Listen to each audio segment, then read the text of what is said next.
The population of Africa is set to almost double by 2050, raising fears that progress in fighting poverty and disease will be reversed.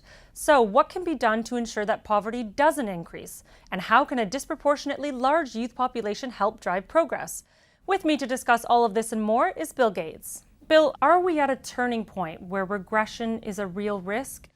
Well, first, the progress over the last several decades has been pretty amazing, both reducing childhood death, getting kids in school, getting agricultural productivity up, and reducing extreme poverty. But it's really Africa that still has a doubling in population to 2050 and probably another doubling to 2100, where you really have to do a good job if you're trying to get these extreme poverty rates down. So if we don't do better in investing in human capital in Africa, yes, the number of people in extreme poverty is actually going to go up.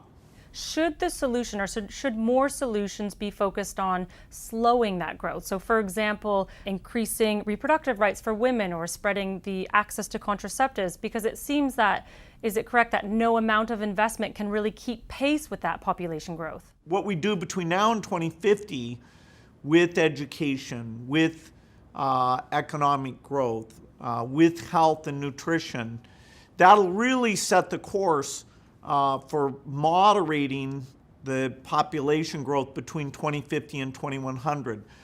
But it's really a virtuous cycle, letting women have reproductive health tools that they want, educating girls, raising agricultural productivity, getting these malnutrition interventions on a much greater scale than we have today. Those are the things you would want to do anyway. It turns out that by doing those well, you also set the population growth rate coming down quite a bit. And so it just makes it that much more imperative that we invest in the human capital now, and so that the challenge of what under any scenario will be fairly high population growth, that you're able to benefit from all those young people making a big contribution to their country. So is the fact that Africa has such a high proportion of youth population and within the context of this predicted growth, is that something that you think is a sort of optimistic statistic? I mean, is it a good thing that there's an opportunity here to sort of harness the power of those young people?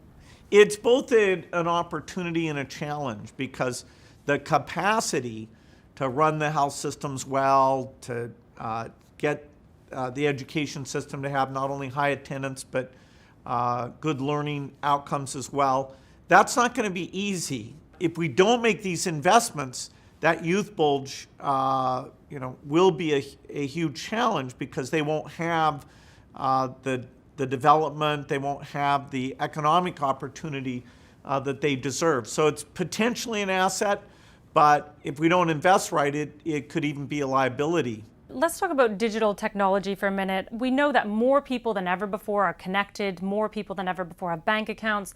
Those are both positives. But what would you say are the biggest opportunities in digital technology in terms of fighting poverty and disease?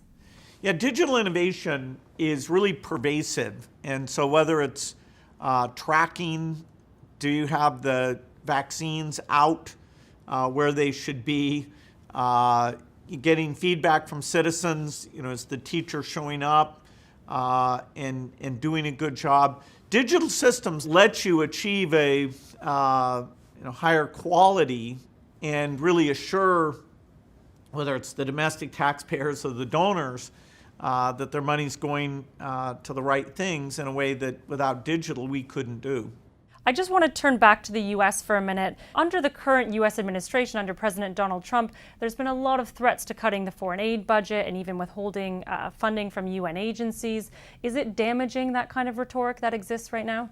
Well, certainly, if countries turn inwards and they're not thinking about the long term and this challenge of helping Africa develop in a very stable, self-sufficient way.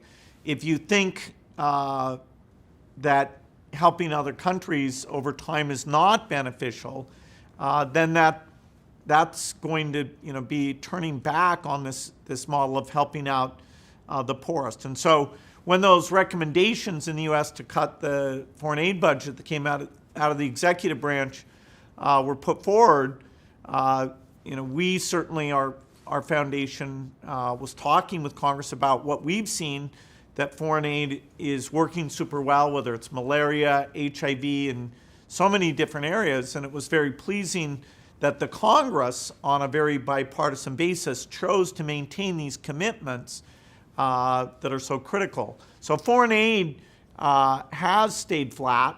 Ideally it would be going up, but in the face of some of this turning inwards, the fact that the European countries have remained generous and the U.S. levels are steady, that is a good thing. We just have to continue to make sure it's spent as best we can. Okay, and one final question for you. There's a question in the report that really stood out to me, which is, it asks, is extreme poverty inevitable? Could you summarize what it will take to ensure that poverty is not inevitable? We know what works. Human capital, agricultural sector, taking advantage of innovation, whether that's new seeds, new vaccines, or the digital platform.